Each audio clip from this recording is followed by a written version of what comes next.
자, 지난 시간에 이제 애더까지 했죠. 어,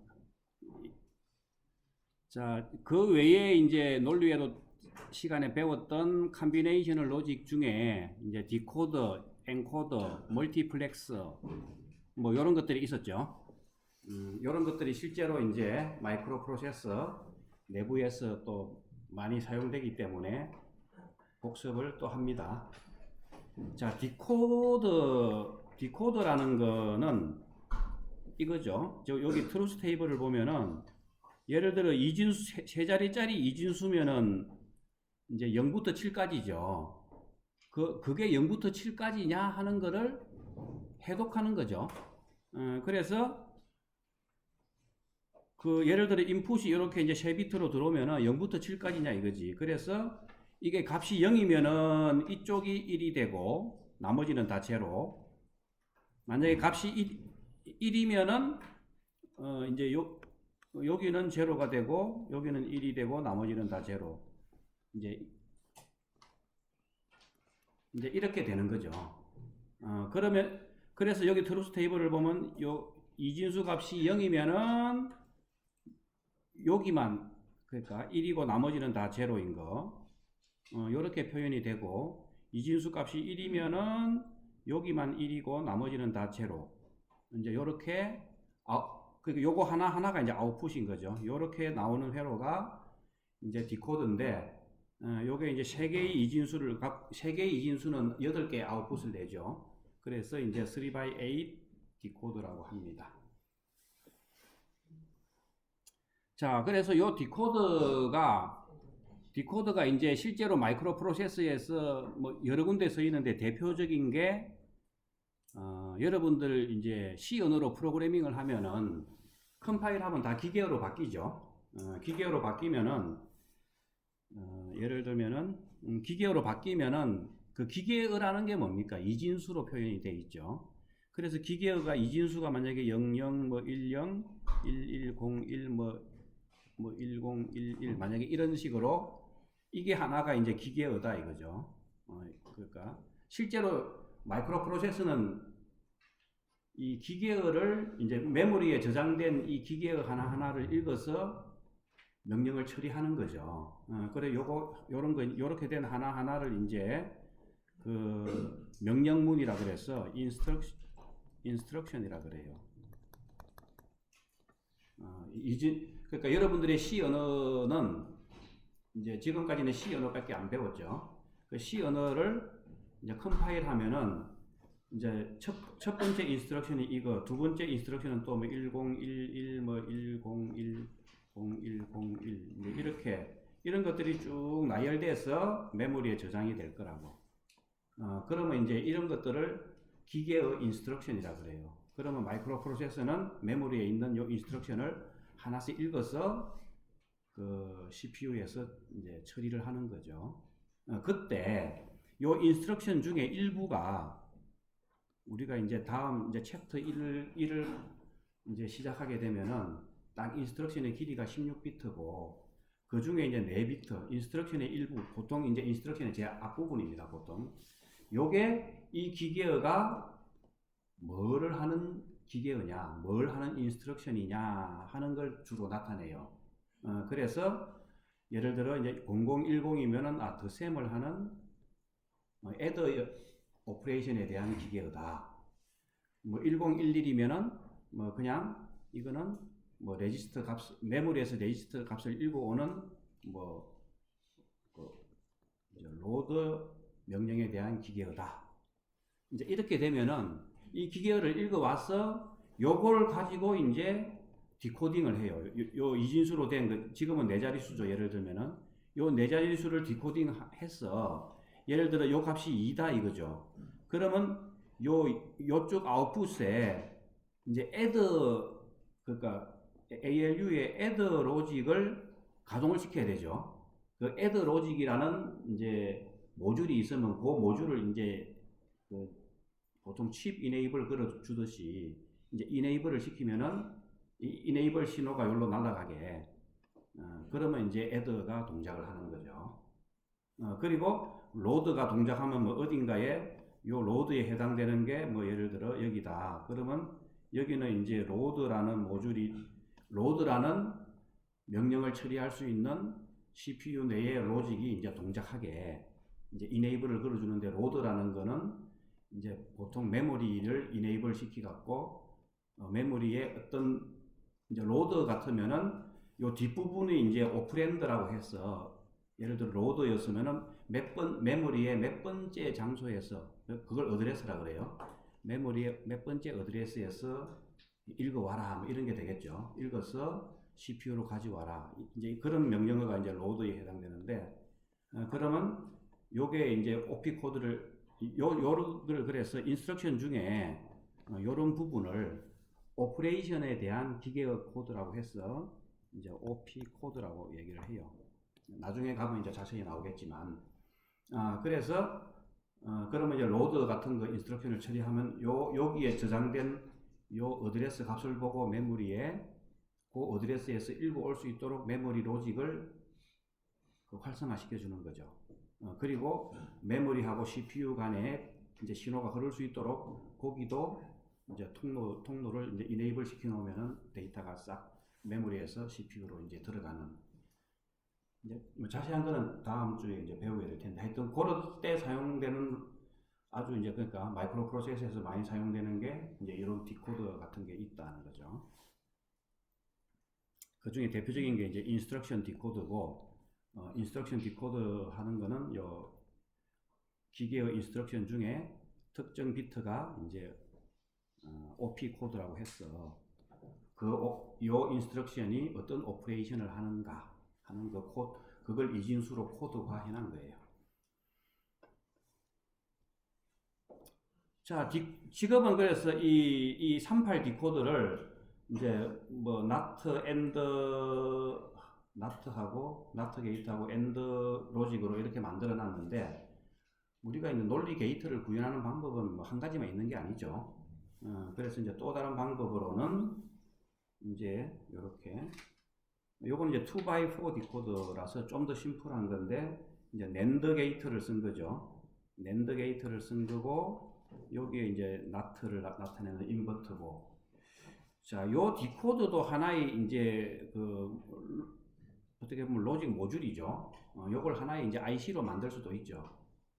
그러면 이제 IC 레벨에 게이트가 아주 작게 들어가는 거는 스몰 사이즈 IC 해갖고 뭐 SSI도 있고, 뭐 미들 스케일인가 사이즈인가 MSI도 있고, 그리고 LSI 라지 스케일 IC, 그다음 베리 라지. 보통 요즘 그래서 대부분의 IC들이 VLSI 형태죠. 이런데 이제 이런 조그만한 거는 거의 요 정도 되면 이제 그냥 MSI 정도, 그냥 MSI 정도 레벨급에 해당되는 IC로 만들 수 있겠죠. 그러면 이제 요 IC를 보통 이제 이런 모듈이나 IC를 동작시키려면은 대부분의 칩들이 요 칩 이네이블이라는 핀이 있어요. 요 핀에 지금 같으면 이제 이 이네이블이 보통은 이제 IC들이 로우 이네이블이 있고 하이 이네이블이 있죠. 하이 이네이블은 하이 볼테이지를 걸어줘야 동작하는 거고, 로우 이네이블은 제로 볼테이지를 걸어줘야 동작하는 거고. 보통 이렇게 앞에 이제 나트 게이트가 있는 거는 이제 나트 게이트를 다른 말로 인버터라 그러죠. 인버터가 있는 거는 여기다가 제로, 로우 이네이블, 로우 볼테이지 있는 제로 값이죠. 로우 이네이블을 걸어주면은 이제 여기가 이제 1이 이제 인버터를 거쳐가면 1이 되죠. 그럼 1이 모든 엔드 게이트에 걸려서 엔드 게이트가 동작하니까 이제 보통 이제 그렇게 동작하는 거고, 2x4 디코더라서 요 값이 이제 두 개니까 00 아니면 01 아니면 10 아니면 11이죠. 그리고 요 enable 비트가 0이 걸려야 동작을 하는 거고, enable 비트가 이제 1이면은 이거는 low enable 칩이기 때문에 하이 볼테이지가 걸리면은 AB 값이 어떤 값이라도 모든 값이 1로 나와버린다는 건 뭡니까? 디코딩을 못 하는 거죠.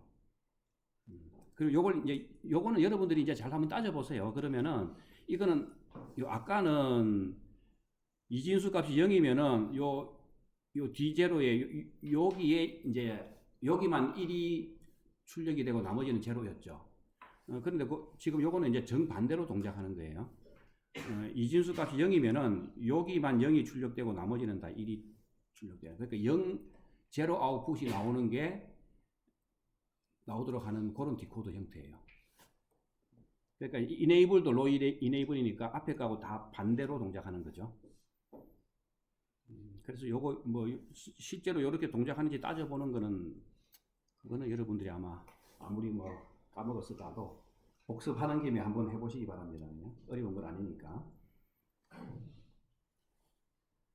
자, 사실은 이제 우리가 지난 시간에 그 풀 애더 같은 거, 풀 애더를 이제 로직 게이트로 설계해 놓은 걸 배웠죠. 이제 익스클루시브 OR하고 엔드 게이트 같은 걸 써서 할 수가 있었는데, 사실은 이 디코더만 있어도 모든 논리 게이트를 다 설계할 수 있어요. 그러니까 컴비네이션 로직을 디코더만으로 또 설계할 수 있어요.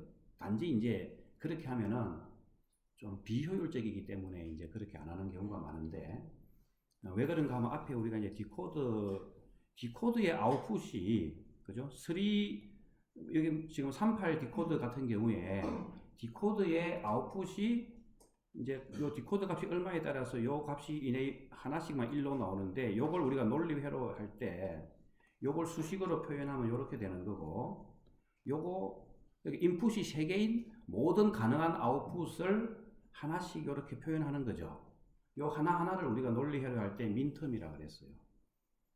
자, 그러면 이제 그 논리회로 할 때 모든 컴비네이셔널 로직은 민텀들을 가지고, 민텀은 이제 이렇게 엔드 게이트로 구현되는 게 민텀입니다. 그죠?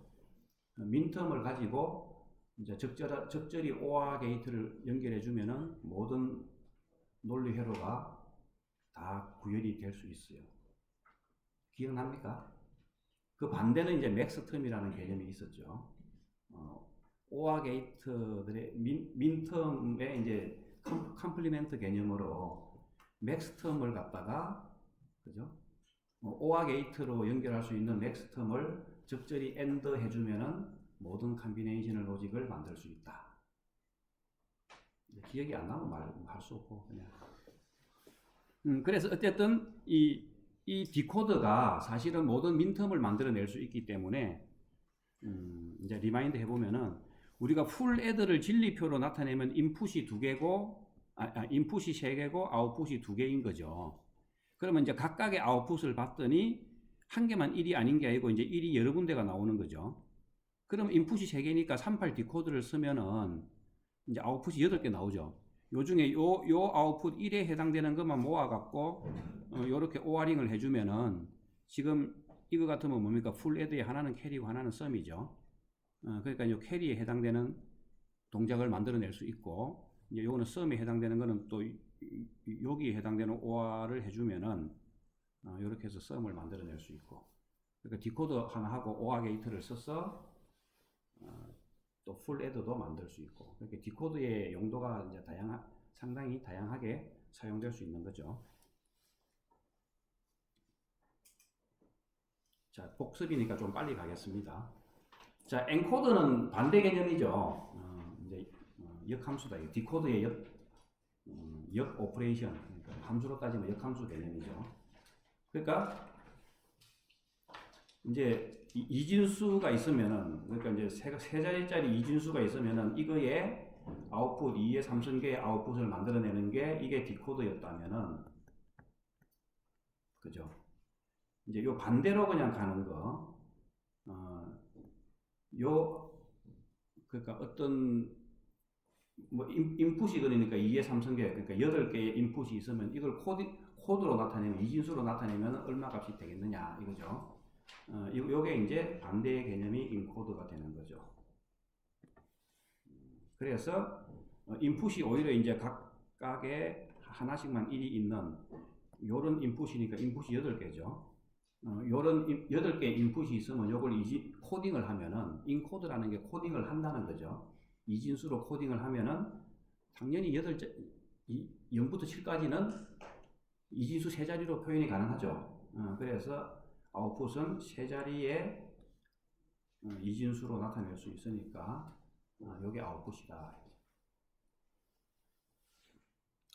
뭐 인코딩은 어디서 많이 써요? 뭐 실제로 여러분들 뭐 사진 찍고 뭐 하고 하면은 아날로그로 표현된 그 뭐 RGB 컬러 이런 거를 RGB 컬러가 예를 들어 256 색채다.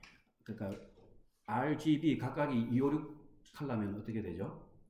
256이면은 8비트로 표현할 수 있죠. 그 RGB를 8비트 3개로 표현하면 24비트로 표현할 수 있죠. 그게 바로 컴퓨터 뭐 모니터 해상도 조정할 때 보면 트루 컬러, 그죠? 각각의 컬러 색깔을 256 레벨로 나타내서 8비트씩 표현하면은 이제 24비트로 표현할 수 있는 게 이제 트루 컬러 표현해갖고 뭐 모니터 세팅할 때 이제 그렇게 하기도 하고, 아니면 여러분들 핸드폰 통화할 때 여러분들의 목소리 아날로그를 디지털로 나타낸다는 게 바로 이진수화 하는 거죠. 그러면 목소리 레벨을 몇 개로 이제 샘플링 해갖고, 그죠? 몇 개 레벨로 샘플링 해갖고 그걸 이진수로 실어서 보내면은 그게 바로 디지털 통신이 되는 거죠. 통신이 이진수로 왔다 갔다 하면 디지털 통신이고, 그냥 옛날 텔레비 있잖아. 그냥 텔레비나 라디오 아날로그 그냥 그 연속적인 아날로그 신호를 그냥 보내버리면은 아날로그 통신이 되는 거거든요. 하여튼 인코더가 그런 겁니다. 그러면 받는 쪽에서는 이 이진수 값이 뭔지를 또 풀어야 되죠. 그게 디코딩이고. 그러니까 인코더, 디코더가 뭐 이 컴퓨터에서도 사용되고 통신에서도 사용되고 뭐 여러 군데서도 사용될 거라고. 자, 또 이제 중요한 개념이 멀티플렉스라는 게 있는 거죠. 이제 줄여서 먹스라 그러죠. 먹스. 좀 줄여서 이제 먹스는 이제 인풋이 이렇게 막 여러 개의 인풋이 막 동시에 들어오는 거예요. 막 여러 개의 인풋이 들어오고 있으면은 아웃풋은 이제 하나만 고르고 싶다 이거죠. 이 중에 얘만 이렇게 고르고 싶다. 그죠? 그러면 이제 그러면 2의 n승계의 인풋이 있는 거예요. 지금 2의 n승계의 인풋이 있으면 그 중에 하나만 아웃풋은 한 개만 딱 나오는 거죠. 그럼 어느 걸 골라라 하는 정보가 있어야 되죠. 그걸 이제 우리가 셀렉트라 그래요. 그럼 2의 n승계가 있으면은 요 셀렉트를 이제 이진수로 표현하면은 2의 n승계의 뭔가 인풋이 있으면 그걸 이제 n 비트가 있으면 2의 n승까지 표현할 수 있잖아요. 그죠? 그러니까 n 비트의 이진수가 필요한데 그걸 이제 뭐 라인으로 나타내면 n개의 라인 또는 뭐 n개의 핀이라 그래야 되나? 뭐 그렇게 표현할 수 있는 거죠. 예를 들면은 이제 4x1 먹스라는 거는 자 인풋이 이렇게 4개가 들어올 수 있어요. 그 중에 나는 하나만 고르고 싶어. 예를 들면 이렇게 하나만 요 인풋만 아웃풋으로 나가게 하고 싶어. 그러면은 요 셀렉트는 요 4개 중에 하나를 고르니까 이진수로 표현하면 두 자리 숫자니까 이제 2개의 셀렉트 라인이 있어 갖고 요걸 고르고 싶으면 셀렉트 값이 어떻게 됩니까? 요거는 1이죠. 1. 그럼 이진수로 0, 1. 요 S0가 더 하위 비트니까 요렇게 하면은 골라질까요? 0, 1 하면 뭡니까? 일단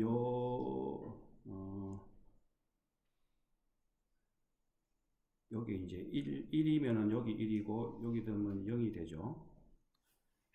그러면은 이거 뭔가 잘못됐나? 1, 0이면 2가 되잖아. 헷갈리네. 0, 1이다. 나도 이게 지금 이진수도 안 되네. 이렇게 돼야 되죠. 그러면 다시 자 요렇게 들어가면은 요쪽이 0이 되니까 1이 돼갖고 여기 1이 들어가죠. 요쪽 라인에 엔드 게이트에. 자 나머지 엔드 게이트는 뭐가 들어갈까요? 요쪽 엔드 게이트는 0이 들어가죠. 요렇게. 또 요쪽 엔드 그리고 요렇게 들어갔죠. 요렇게 들어가는 거는 요렇게 들어가면은 여기가 1이 들어가죠. 그러니까 두 개가 1이 들어갑니다. 그죠? 나머지 이쪽은 보면은 요렇게 요런 데 들어가니까 여기도 요쪽이 0이 들어가고 여기도 0이 들어가고 여기는 여기 1이 들어가고 여기도 1이 들어가고 그 다음에 여기는 1이 들어가니까 요쪽은 1이 들어가고 요쪽도 1이 들어가고 요거는 0이 들어가니까 요쪽이 0이 들어가고 여기도 0이 들어가고. 자, 그래서 보면은 이쪽 게이트도 0, 1에 오하니까 무조건 0이 돼버리죠. 이쪽은 무조건 0이 돼요. 이쪽도 무조건 0, 0에 오하가 아니라 0, 뭔가 0이 하나 들어간 엔드가 돼버리면은 무조건 0이 돼버리죠. 이쪽도 0이 하나 포함된 엔드니까 0이 돼버리는데 얘만 1, 1이에요. 그러면 이제 요로 나오는 출력은 요 I1 값에 따라서 그 I1 값이 0이면 여기도 아웃풋이 0이 되고 1이면 1이 되죠. 이쪽은 다 0이 나오니까 요놈하고 오아링 하니까 결국은 이 I1이 여기로 나온다 이것이. 자, 요게 이제 멀티플렉서의 원리인데, 자, 그래서 이제 멀티플렉서 같은 경우는 뭐 중에 하나를 고르는 거죠. 그러면 이제 우리가 또 요거 어디 응용 예는 마이크로 프로세서 내에서 이제 ALU라는 로직이 있었죠. ALU라는 로직이. 그럼 이거는 이제 마이크로 프로세서 안에 어떤 회로가 어리스머틱을 해야 될지 로직을 그러니까 더셈 연산을 해야 될지 AND OR 이런 연산을 해야 될지 이거를 선택해야 될 때가 있죠.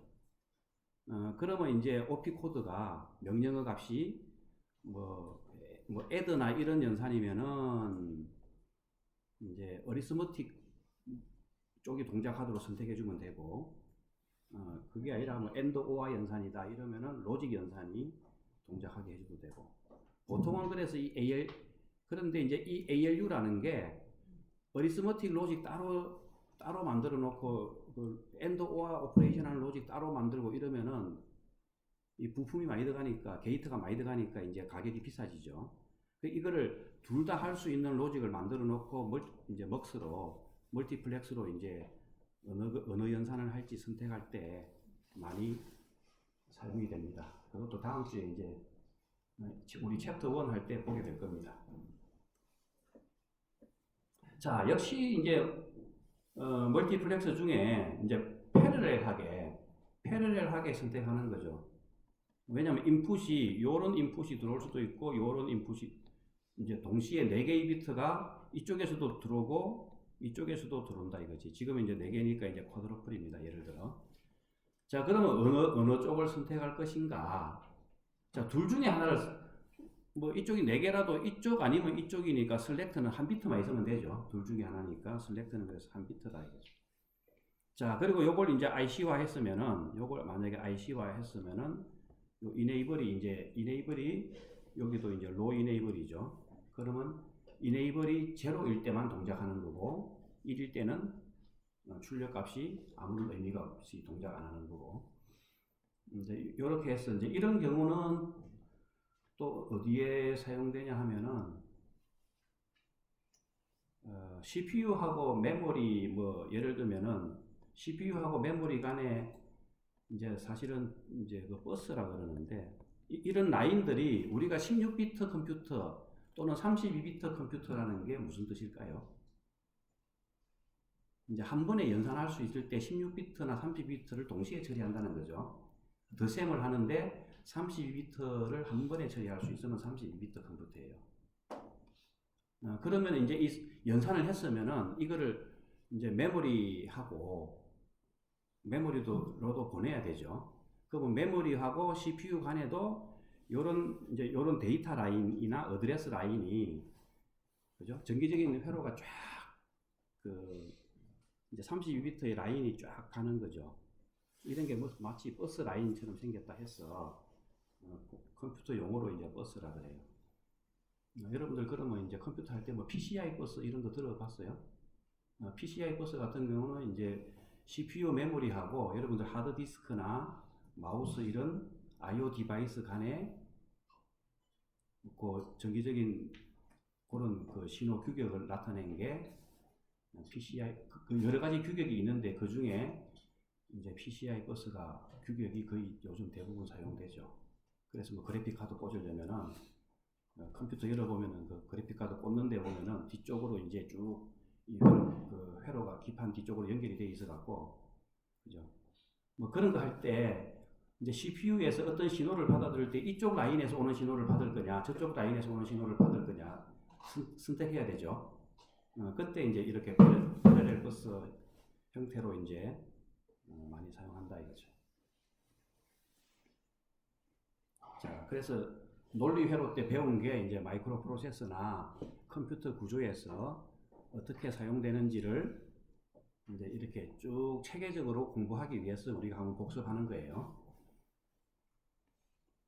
자, 먹스도 구현할 수 있는 방법이 많죠. 이렇게 지금 AND, OR, 뭐 NOT 이런 방식으로도 만들 수도 있는데, 또 많이 하는 방법 중에 하나가 그 트라이스테이트 버퍼라고 하는 게이트를 이용해서 하는 방법이 있습니다.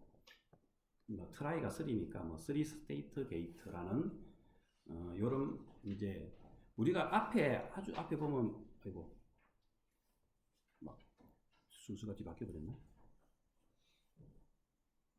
아주 처음 할 때 이제 여기 있었죠. 버퍼라는 것. 그냥 인풋을 그대로 아웃풋으로 전달만 하는 이런 형태의 게이트를 버퍼라 그랬죠. 근데 이제 단순히 전달하는 게 아니라 여기에 이제 신호를 컨트롤 신호를 주갖고 전달할 거냐 말 거냐.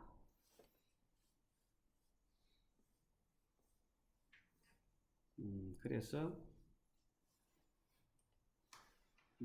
이제 요 버퍼 요 삼각형으로 된 게 버퍼라는 게이트의 심볼인데 여기에 이제 인풋이 하나 더 들어가는 거죠. 그래서 컨트롤 인풋이 들어가서 C가 1일 때만 A가 아웃풋으로 나오는 거고 C가 제로를 해주면은 이 버퍼에 하이 임피던스라는 저항이 걸려서 하이 임피던스가 걸린다는 게 뭡니까? 저항이 걸린다는 것은 마치 슬로가 끊어지는 거죠. 오픈 서킷처럼 동작을 하니까 전달이 안 되겠죠.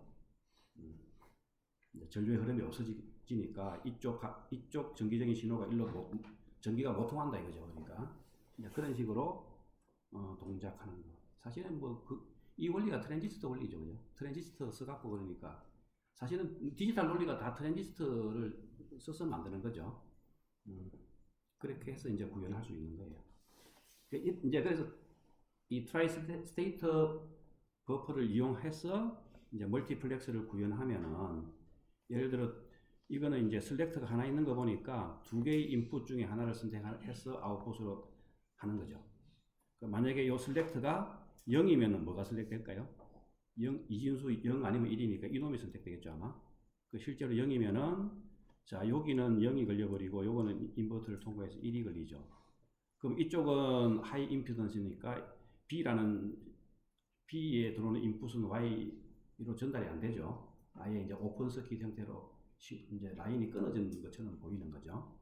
그래서 A가 여기로 전달이 된다. 그럼 이제 셀렉트에 1을 걸어주면 그건 여러분들이 한번 해보는 거지만 자, 요거 오른쪽은 이제 요게 트라이스테이트 버퍼를 쓰되 이제는 4x1이 그러니까 4개 중에 하나를 선택하다 보니까 셀렉트가 이제 2개가 필요해요. 셀렉트 인풋이 2개가 필요한데 그 2개 값을 가지고 요 4개 중에 어떤 거냐 나타내려고 하다 보니까 먹스를 만드는데 실제로 디코드가 사용되는 뭐 이렇게 해서도 만들 수 있다는 거죠. 그러니까 설계하는 방법은 여러 가지다 하는 걸 한번 보여주는 거예요. 그냥.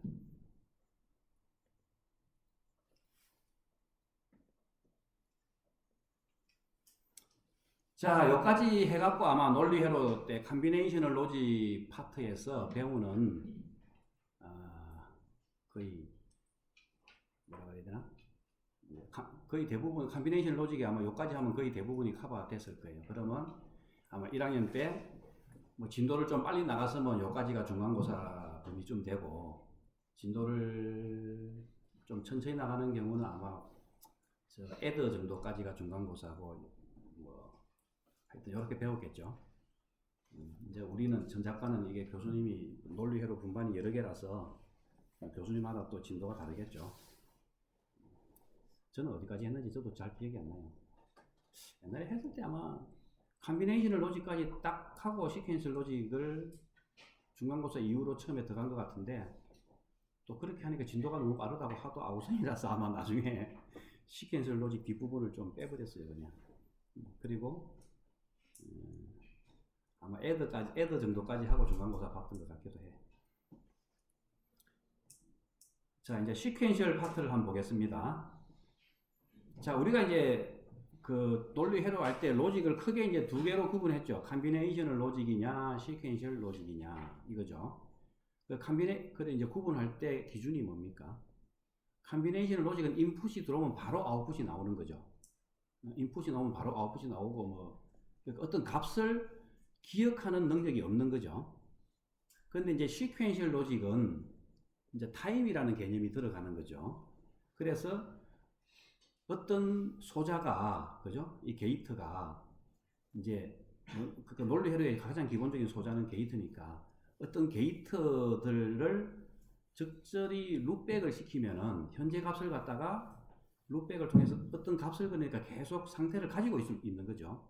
0이면 0의 값을 계속, 그러니까 특별한 인풋이 안 들어오면은 그 0의 값이 계속 유지가 되고, 1의 값을 가지고 있으면 1의 값이 계속 유지가 되고, 즉 어떤 값을 기억하는 능력이 있는 게 시퀀셜 로직이었어요. 그죠?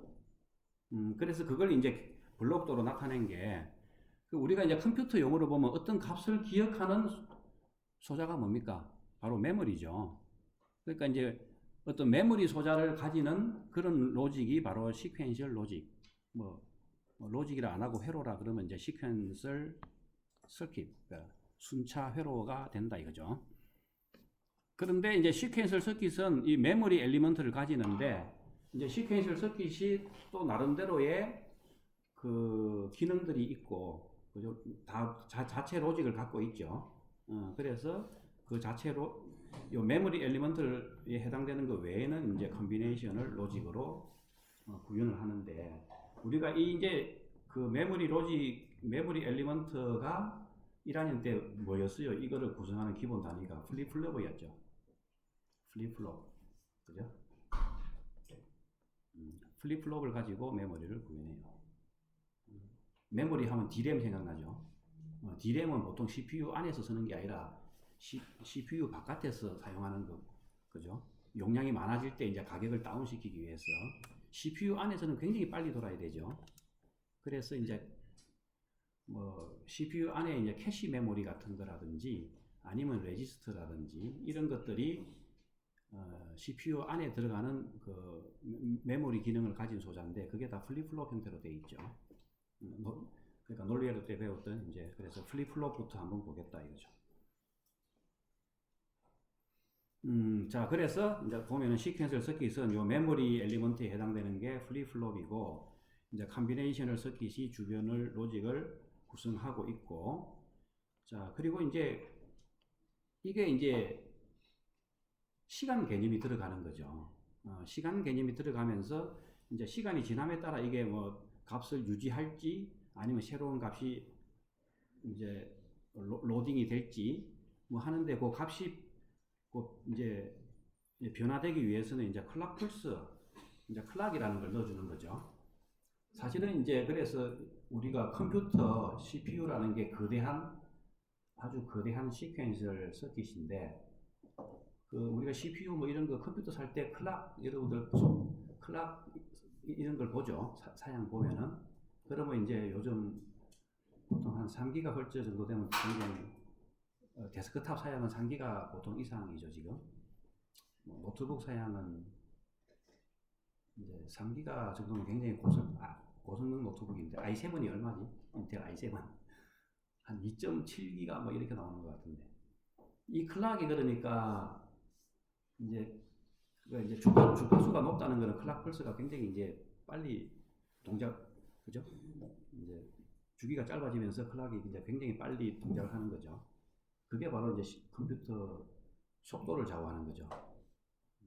어쨌든 그래서 이 클락 시퀀셜 로직은 그래서 이 클락 펄스에 의해서 이제 동작을 하는데, 클락이라는 게 이제 요런 0과 1이 계속해서 주기적으로 반복되는 요런 신호를 이제 클락이라 그러죠. 일종의 이제 피리어딕 펄스 형태로 만들어지는 거죠. 자, 그러면 이제 플립플롭을 얘기하기 전에 먼저 레치라는 개념을 알아야 되겠다 이거죠. 자, 그래서 이 렛치라는 게 이제 어떤 값을 갖다가 계속 이제 킵할 수 있는 그런 어떤 값을 그러니까 변하지 않게 계속해서 킵할 수 있는 그런 능력을 가진 논리 게이트들의 모음이라고 그래야 되나? 사실은 우리가 이제 기본적인 논리 게이트는 앞에서 배웠던 AND, OR, 뭐 NAND, NOR, NOT 이런 거밖에 없습니다, 그죠? 자, 그래서 그 중에 이제 SR 렛치라고 하는 게 있는데, 요거 동작 설명까지 하면 오늘 끝나겠네요. 자, 그래서 뭐 요거 물론 다 배웠겠지만, 이제 SR 렛치라는 게 여기 이제 세트 리셋입니다, 그죠? 그래서 예를 들어 여기가 1이고 여기가 0이면은 세트 리셋이니까 둘 중에 하나는 1이면 하나는 0이 돼야 돼요. 그러면 이제 세트를 기준으로 여기 1이면은 요 출력이 1이 나와야 돼요. 어떻게 동작하는지 보면 일단은 여기가 1이 들어가면은 일단은 요쪽은 일단 오하죠. 그러니까 요 인풋에 상관없이 요 지금 Q가 뭘 가지고 있든지 상관없이 일단 얘는 이제 요 오화는 1이 될 거예요. 근데 이 오화가 아니고 노화죠, 지금. 노화 게이트니까 여기가 0이 될 거라고. 그럼 요 0이 이제 요렇게 지금 루프를 형성하고 있어요. 그러니까 이쪽 노화 게이트의 아웃풋은 다른 쪽 노화 게이트의 인풋으로 들어가는 거죠. 이쪽 노화 게이트의 아웃풋이 이쪽 노화 게이트의 인풋으로 들어가게 이렇게 루프를 형성하고 있어 갖고 요 0이 1로 들어가는 거죠. 그럼 00에 오화니까 0이죠, 얘는. 그러면 이제 오화가 아니고 노화가 되니까 1이 되죠. 그러면 이제 요 1이 또 1로 들어오면 이제 요 1이 되고 1에 오화 하면 다시 0이 되고.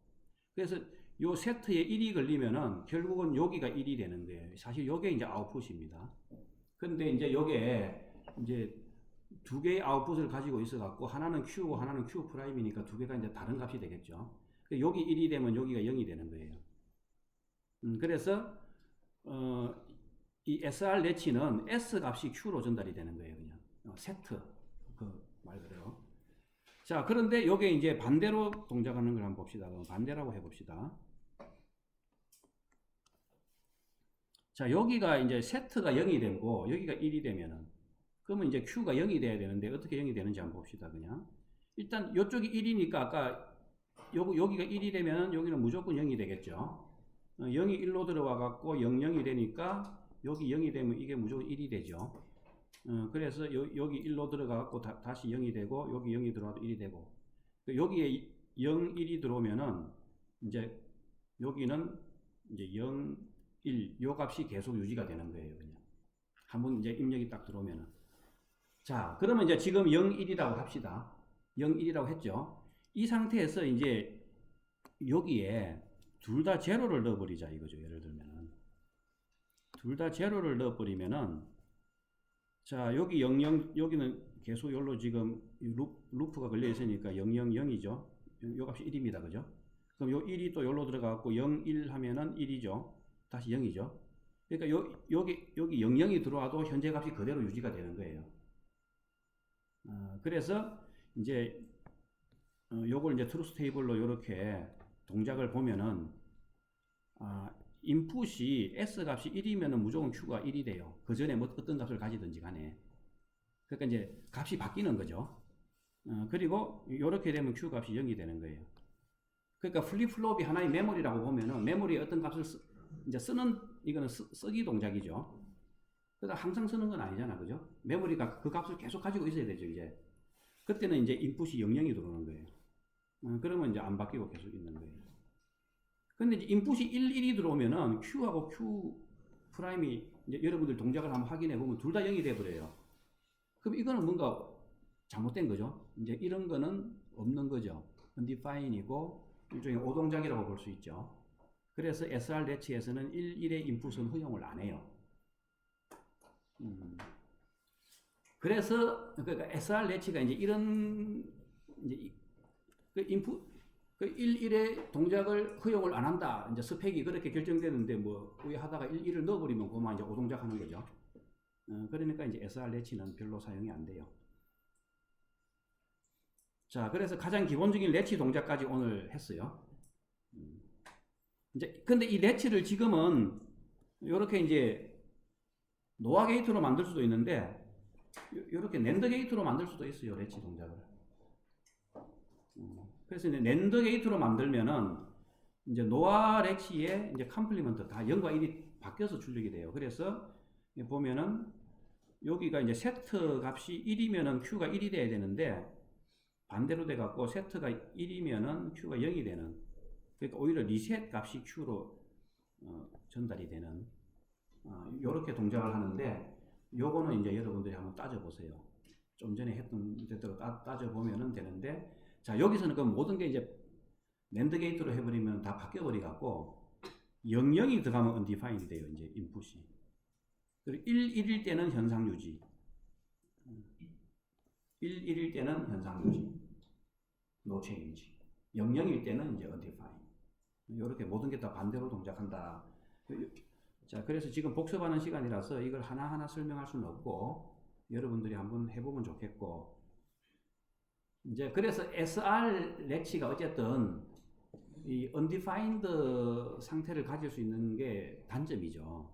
이제 이거를 좀 극복한 것 중에 하나가 이제 D 렉치라고, 아마 여러분들 논리회로 배울 때도 어떻게 보면 가장 많이 사용되는 렉치다 그랬죠. 요 D 렉치에 이제 대해서는 시간이 다 돼갖고 다음 시간에 이제 D 렉치부터 해갖고 이제 쭉 남아 있는 게 이제 렉치의 단점을 보완한 게 플립플롭이고, 그죠? 플립플롭에 이제 구현하는 방식 중에 제일 많은 게 이 마스터 슬레이브 형태로 해서 요 엣지 트리거를 어떻게 구현하는지, 사실은 이런 것들이 논리화로 시간에 배운 거예요. 그러면 이제 플립플롭의 대표적인 응용인 레지스터와 카운터, 요거까지 해서 논리회로를 다음 시간에 복습을 마칠 겁니다. 자, 오늘은 여기까지.